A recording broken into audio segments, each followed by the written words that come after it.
Be ready. 5 seconds to go.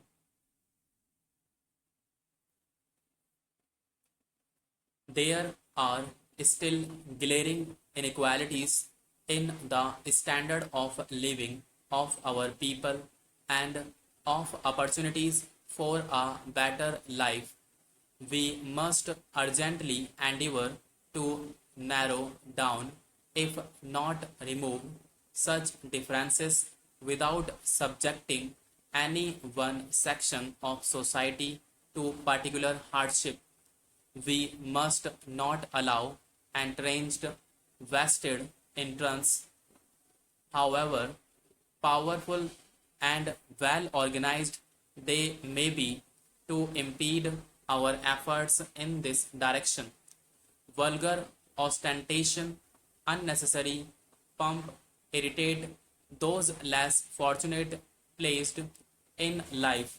Such gradual accumulations of hatred poses a serious problem and will ultimately tear apart the fabric of our society and our faith in democratic institutions.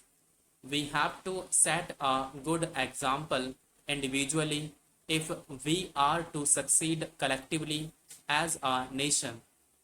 I have therefore resolved that the initiative in such matters must come from the top.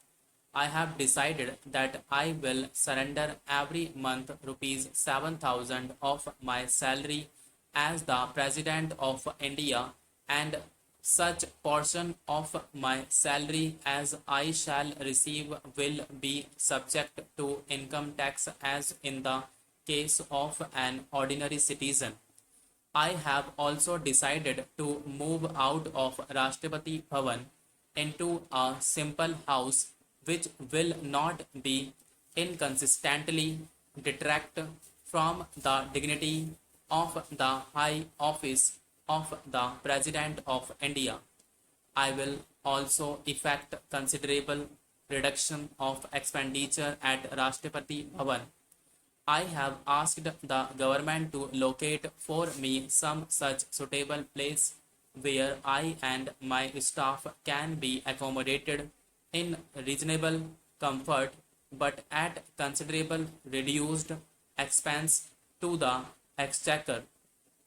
We have been trying to reduce inequalities among the various sections of our people.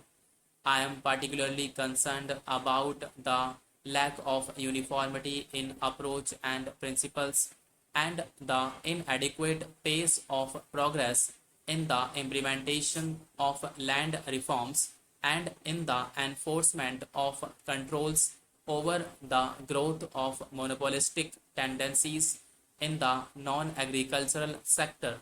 Such monopolistic growth of a few vested interests has assumed serious proportions over the years. Political corruption, demoralization in the public services, and a deterioration of standards in public life are directly related to black money and pressures which a few antisocial elements in our society can exert to disrupt national life. We are today worried about rising prices which affect even the basic necessities of life. The upward spiraling prices show little sign of abatement. A small section of our community who are better organized are managing to obtain illusory reliefs from time to time. Such reliefs are unfortunately neutralized even as they are announced by the mechanisms of a very watchful and unscrupulous section of our society which preys on human misfortune. Mr. Chairman and members of Commission, on behalf of the Government of India, I welcome you to this country and to this place.